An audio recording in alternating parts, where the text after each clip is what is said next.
Hi there, and thank you for tuning in to the Social Circus, where every week we dive into a variety of topics covering social media, mindset, and how to run your business. I hope that you enjoyed today's episode. Hello there, my lovely listeners, and welcome to episode 28 of the Social Circus. Now, this week I'm doing a solo episode where I won't be having a special guest come in, but I want to take this opportunity to talk to you about what I consider to be a super important marketing activity. Now, I know that many of you have heard that list building and having an email list is really, really important for your business. And there are so many reasons for this, but today I wanted to talk to you about what you should do in terms of having a lead magnet for your business. So first of all, let's start with talking about an email list and email marketing and why you should be doing that. Now, we've seen over the past few years so many crazy things happen on social media. And as someone who has niched themselves as a kind of social media coach, I guess you could call me. I know that many people think that I'm a social media fanatic. And the interesting thing about my business is that if I was asked to give up everything but two assets in my business, I can tell you right now without giving it any thought what those two assets would be. The first one would be my website, and the second one would be my email list. And the reasons for that are really, really simple. Those two assets are the single most important things that I own in my business. And what I mean by I own is that I get to control them. I have autonomy over them, and that I'm not renting that space from someone else. So when it comes to social media, I have spent a huge amount of time and effort and money growing my following across the different social media platforms. So if you follow me, you'll know that I have a good following on Instagram, a good following on Facebook. I have a fantastic Facebook group. I have a good following on YouTube, and I use Google Business really regularly. I'm not a great user of LinkedIn, just being honest. However, I still use it. But despite the success of all of those platforms, I do not own anything about what I do on those platforms. So if you haven't understood that or got your head around that before, let me explain it to you. And I'll use Facebook as a prime example because they're the ones that really dictate this, and it is all of the other social medias follow suit. So my Facebook page, Online Social Butterfly, has got let's say 5,500 fans. And I have had that for years and years and years. So it has so much content on it. I cannot change the parameters of that. So when Facebook change the way in which they present your content, the way in which they present your page, they get to dictate the rules and I have to follow suit. Further, if I wanted to download all of my fans and get all of their email addresses, I can't. It's that simple. I do not have access to that. And if you Google it, there are literally hundreds of thousands of answers as to the fact that you cannot do that. And even further, I can't even see all of who my fans are. I can only see the most recent 300 people that have liked or followed my page. So I don't have access to any of that data or any of that information. And the reason that I share this with you is because many of us mistakenly believe that these are business assets. And whilst they are important and whilst we get to use them in our business, we do not own them. We are renting that space from the owners, such as Meta, which is the parent company of Facebook. So I want you to ask yourself really seriously, if you were to lose all of your social media tomorrow, what would your business do and how would you operate? And I always come back and say to people, if you don't have a website, this is something that you really need to ask yourself, why not? I do understand, particularly if you're a startup, that having a website is a cost. But at the very least, you can actually set up a website through Canva for free, and you can redirect it to your domain. So if you went to onlinesocialbutterfly.com.au, I could have had a Canva website built and sitting there for my audience to see. So there isn't really an excuse for having no website anymore. And the website is yours. You own it. You own your domain. You get to control the content that goes on it. It is such an important asset for you and your business. So when things constantly change in social media, know that your website is a constant that is always there for you. Okay, it's like a reliable partner. And in my business, I am lucky enough to be married to a web designer, so I have my hubby Grant on hand to make changes as I like. And I do appreciate how fortunate that makes me. But I do know that I use my website a lot. I do know that I'm very conscious of making sure the content on it is up to date, and that when people visit my website, I feel really proud of what it is that they get to see. And I want you to ask yourself the same question, because often we spend so much time in our social media, we neglect our website, and people go to it and the information's out of date, it's not accurate, and it's not helpful. And often we're quite embarrassed by it. So please consider that. Now, when it comes to email marketing, I want to be very honest and transparent about this, because I have been in business for many, many years, which would make you think that I have been list building the whole time I have been in business. And I'm really ashamed to say that I have not, okay? In my early days, I did some list building. I was using some software. And then when I stopped using that, I didn't download my list and I had to start from scratch. And so in 2020, in February 2020 was when I launched my first digital course. And in the 6 months prior to that, I had done list building so that I actually had someone to market to. And so it took me 6 months to build my list to 750, which felt like a lot of work. And it felt like it was really slow and really frustrating. And it was like, my goodness, is this ever going to be where I want it to be? And I want you to hear this, because so often we hear some of the big names in digital marketing talking about their lists, talking about the size of their list, and it feels really daunting, and you kind of wonder, will I ever get there? And I want you to stop and think about this. Every single one of them, and myself included, at some point had one person on our list, and then we had 10, and then we had 50, and then we had 100. And ultimately, over time, our list keeps building and building. And this is usually through consistent effort, okay? So when you go to these big names, their website, they always offer an opportunity for you to sign up to their list. So know that wherever you are right now, it's okay. Don't be ashamed of it. Just know that you need to be putting more effort into your list building activities so that you can be consistently growing your list. And I often think we don't talk about that enough. We often feel really embarrassed about where we're at and think, I should have done better. And I want to let you know that as someone who is a digital marketing expert, I have not given list building enough time and attention until I started my journey in digital courses. And that's when I really realized that my really well-established network here in Perth was not going to cut it, because a lot of what you do in terms of selling online relies on numbers, okay? It is a numbers game. If you have, 1,000 people following you, 10 of them might visit your website, and of those, one of them might purchase from you. It's all about numbers. And so this is where having a large list becomes really, really key. Now, the good news is, fast forward a couple of years. So, February 2020 was when I launched my first course, and my list now is rapidly approaching 20,000, which feels super exciting, and it makes me really, really happy. But I want to talk about how I have done that. Today I'm going to simply talk about the importance of having a really great lead magnet in your business, okay? And this is really, really key, because lead magnets are what will attract people to sign up to our list.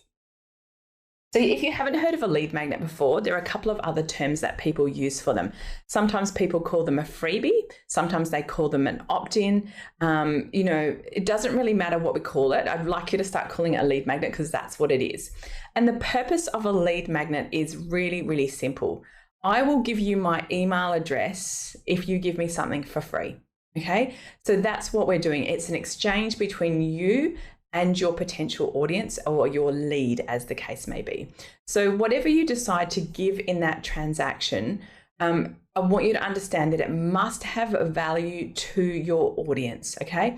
So there are, and if you Google this, there are thousands of different ideas on what a lead magnet can be. It can be an ebook, it can be a checklist, it can be like a video tutorial, it can be like a little snippet out of one of your courses, it can be something as simple as a discount coupon or a discount voucher that you give for someone to buy something off your website.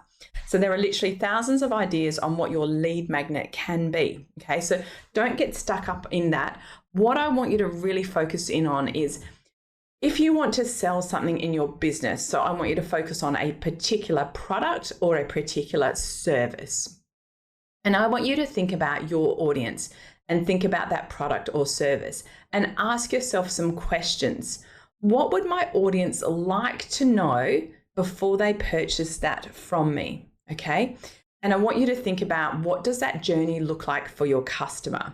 So it is really, really easy to create lead magnets because you get asked a question all the time. You think, oh, people definitely need to know this, but it doesn't make any sense to have a lead magnet if it doesn't lead people into your business. And I want to share with you a couple of clangers that I have in my business. So most of you will know that I teach Facebook ads and I have multiple courses on Facebook ads. So it would be logical that I should have some great lead magnets on Facebook ads, which I absolutely do, but I also have an utter doozy. I get asked all the time about working with advertising agencies and digital advertising agencies. And because my background is in advertising and I've worked in agencies and I work closely with some really great agencies here in Perth, I have lots of experience and I have a really good understanding of what that looks like. So I put together a lead magnet, which was like a really simple PDF that says, before you outsource your ads, here's what you should know. And it's got like a checklist. And then it's got a bunch of information on when you're working with an agency or pitching with an agency, here's what you should ask. And here's the information you should look for. Also talks about results and costs. So it is a brilliant resource. Okay, really, really good. And people loved it. There's a massive problem with it though. All of the people that want to outsource their ads do not want to learn how to run their own ads from me. So what I'm essentially doing is giving people the tools to go and use another resource and not to buy any of my courses. So it is a rubbish lead magnet. From my audience perspective, I can acknowledge that maybe I'm giving them value and sharing my knowledge, but it doesn't lead them into my business. So it's okay to create a lead magnet if you want to give value back to your audience, but you have to ask yourself really honestly, where does this send people in my business? All right. So know that even with all my marketing knowledge, I can still fluff things up, and I want you to feel reassured by that. So with your lead magnet, thinking about your product or service, what do people need to know before they buy from you? What is the logical first step? So if you have like a digital course, for example, and you know what module 1 contains, and module 1's usually a getting started, quite often there's actually a first step before they even hit that module 1. And I want you to think about what that first step is. Now, this can be hard because we innately become experts in our field and we often forget what it's like to be a beginner. So I have a course that teaches people how to do Facebook organic marketing, and I have lots of lead magnets that lead into that because I could not cover everything in that course. And so I have some really nice lead magnets on things like how to optimize your personal profile, how to ensure your Facebook page is set up correctly, and how to do things like competitions on Facebook. All of those could be content in my course. I didn't want my course to overwhelm people, so they are actually really great lead magnets, and some of them are tutorials and some of them are checklist PDFs. So the format of them doesn't matter so much. What matters is that your audience perceives it as being really valuable. Now, I will let you know this, with your lead magnets, you won't necessarily get it right the first time. And I probably created about 6 lead magnets before I found 2 or 3 that I use really consistently in my business that I know get people very excited to sign up. So when you create a lead magnet, be really open-minded that this is part of your marketing strategy and that you need to consider how you're going to test it, okay? So don't be too hard on yourself if you're like, oh, well, people were not clamoring to sign up for that. And you want to ask yourself, maybe I didn't hit the mark. And remember, this is not a terminal mistake. This is a learning lesson where you're going to go, okay, we gave that a red hot go. People didn't love it. I'm going to try something else, okay? So have your mind open to testing. And I talk about testing a lot because I'm obsessed with it, because marketing is all about testing. And, approach it with the view that this is what I'm going to put out there. I'm going to see how my audience responds. And if they don't love it, I'm going to try something else. I'm not going to give up. And that's what's most important when it comes to your list building activities. Now, I've heard lots of people say that with your lead magnet, how you deliver it, i.e. the quality of your lead magnet, is not important because you've got someone on your list. And I'm actually going to call that out and say, I don't agree with that. because remember, this is someone's first impression of you and your business. So I've downloaded lead magnets where it's this really rubbish looking Excel spreadsheet that has got no branding in it, no kind of customizations, very few things like formulas. And I kind of got it and went, whoa, that was really oversold in the ad that I saw. So remember that someone's impression is riding on that lead magnet of you. So are you putting your best foot forward? So with your lead magnet, what you want to do, if you're creating a PDF, you can do that in Word or you can do it in Canva. The choice is yours. But make sure it is really well branded. Make sure you give an introduction to say like, hi, I'm Sarah. I'm the owner of Online Social Butterfly. Here's a bit about me. So people can read more about you, and make sure you put in there a link for them to connect with you further, whether that's your Facebook group, come and visit your website, come and do a discovery call. But you really want to use that opportunity where you have a captive audience to really demonstrate your expertise beyond the content that you're delivering in the lead magnet. So don't kind of just go, oh, the content doesn't matter. It's all about the list building.